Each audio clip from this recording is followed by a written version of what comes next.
Bonjour, dans cette vidéo, je vous mets le corrigé de l'exo 4 du sujet tombé en Asie jour 1. Donc là, on a une fonction trigonométrique qui est égale à x cos x moins sinus x. On vous demande de prouver que g' de x est égal à moins x sinus x. Donc ici, notre fonction se présente sous la forme de u fois v moins w.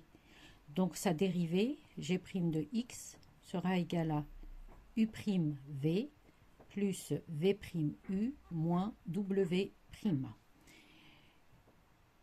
Je pose x égale à u, cos x égale à v,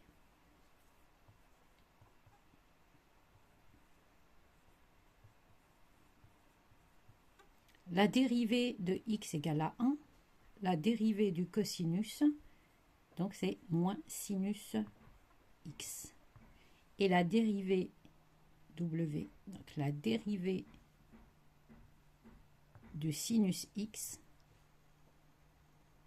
est égale à cos x. Donc vous avez, pour ne pas apprendre, vous avez le cercle trigonométrique.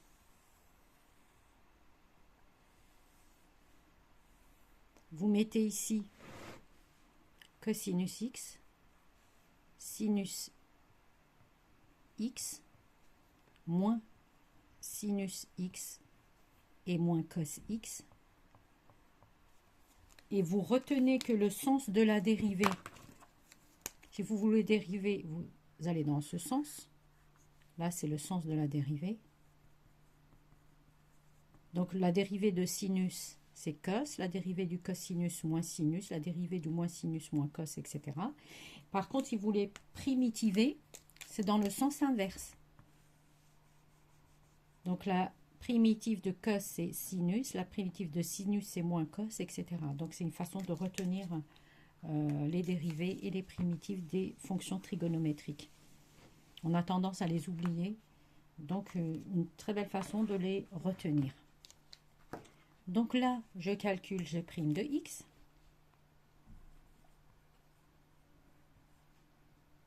Je viens chercher u'. Donc u' c'est 1.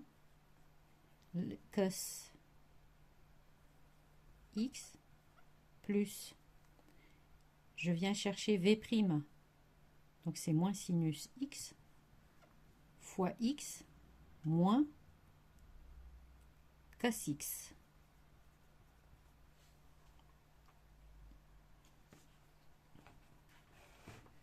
J'espère que vous voyez que celui-là, hop, moins cos x. Donc là, je vois que le cosinus et le moins cosinus vont se simplifier et j'obtiens bien moins sinus de x. Puis après, on vous donne le tableau de variation de notre fonction. Donc elle est décroissante de 0 à pi et croissante de pi à 2pi. Et on vous demande de montrer qu'il existe une unique valeur réelle alpha dans l'intervalle pi de pi, tel que g de alpha égale 0. Et en déduire le tableau de signes de la fonction g sur l'intervalle 0pi. Donc le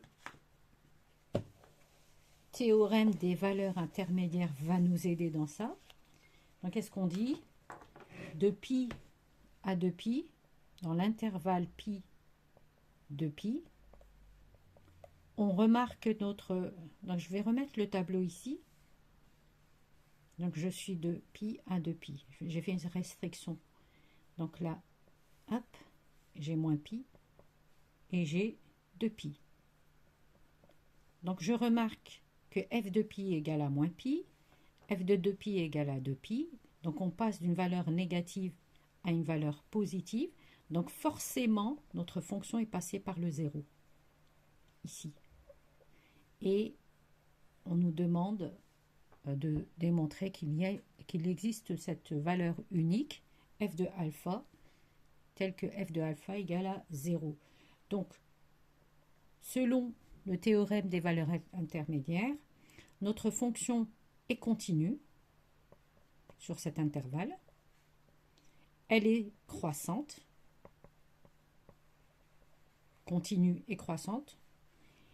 F de alpha, plutôt f de pi égale moins pi. F de 2pi égale 2pi. Donc, il existe,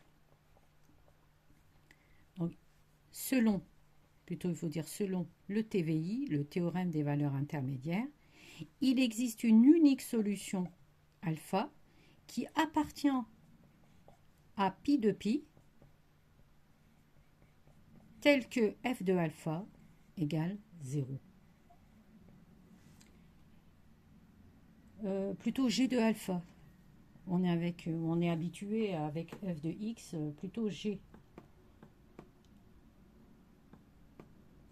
Pardon, g de x, parce qu'après on détermine une autre, on pose f de x égale. On n'a pas la même. Hein. Donc, excusez-moi si j'ai mis f partout. C'était g de x pour la première partie. Deuxième question, donc on pose f de x égale à sinus x sur x.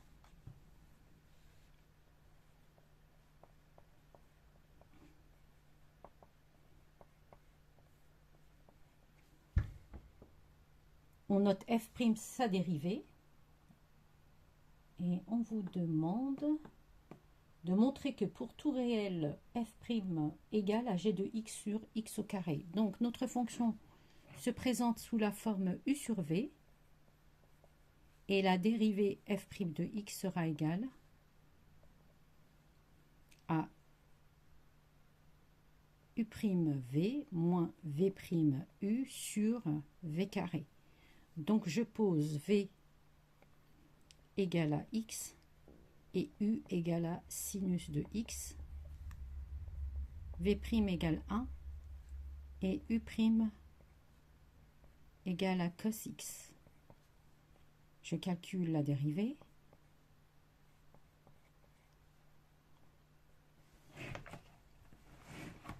J'ai pas trop de place, donc je calcule la dérivée. Que c'est mieux comme ça, on voit pas trop bien. Ah, ça c'est mieux. Donc je calcule la dérivée f'. Donc j'appelle u', donc c'est cos x, fois v x moins v' 1 u égale à sinus x sur x au carré. J'obtiens x fois cos x moins sinus x sur x au carré.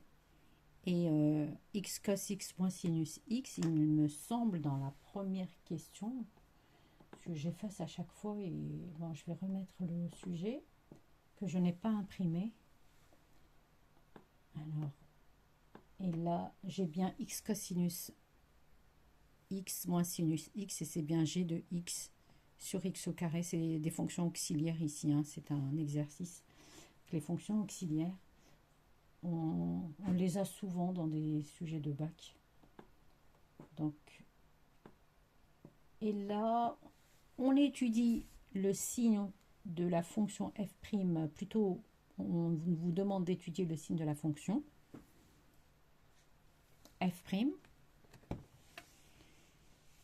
Et vous voyez que la partie numéro 2 va nous servir. Pourquoi? Parce que f' de x dépend de g de x. Et là, c'est sur 0 de pi.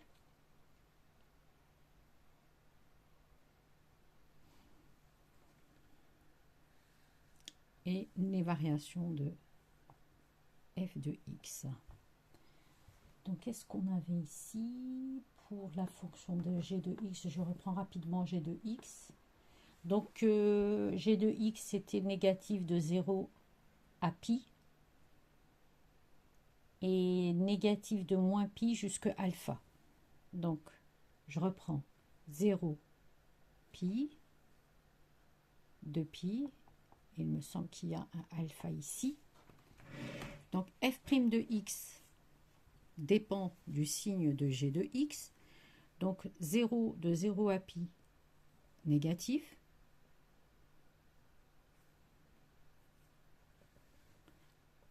Il s'annule, donc elle reste négative, et puis après positif.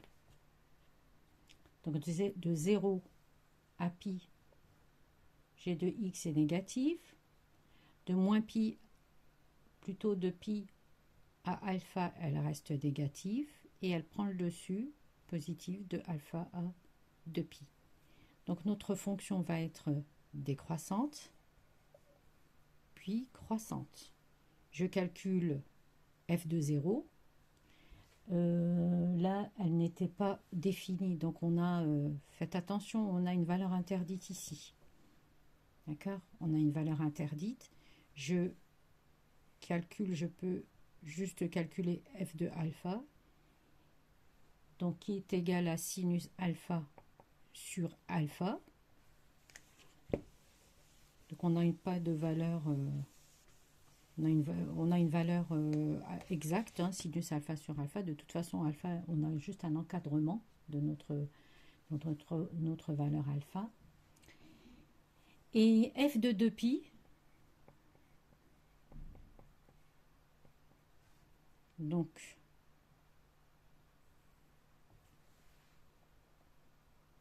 alors f de 2pi est égal à sinus 2pi sur 2pi, et c'est 0. Donc reste à calculer f de alpha. Donc ici on ne nous a pas demandé un encadrement. J'aurais dû peut-être le faire avec la calculatrice. On verra plus tard. En déduire le sens de variation de la fonction, déterminer la limite de f en 0, on pourra utiliser le taux d'accroissement de la fonction sinus en 0. Donc la limite, on sait que la limite de f de x, quand x tend vers 0 plus, ça sera un petit 0 plus, est égale à la limite de sinus x sur x quand x tend vers 0 plus, et là on sait que c'est égal à 1. Maintenant, si vous voulez utiliser le taux d'accroissement, donc vous allez retrouver la même chose, et le taux d'accroissement, c'est ce que vous avez étudié en première. On considère deux nombres réels R et S qui vérifient l'inégalité suivante, démontrer ou montrer que R sur S est inférieur à sinus R sur sinus S. Donc là, on va utiliser le cercle trigonométrique pour cela.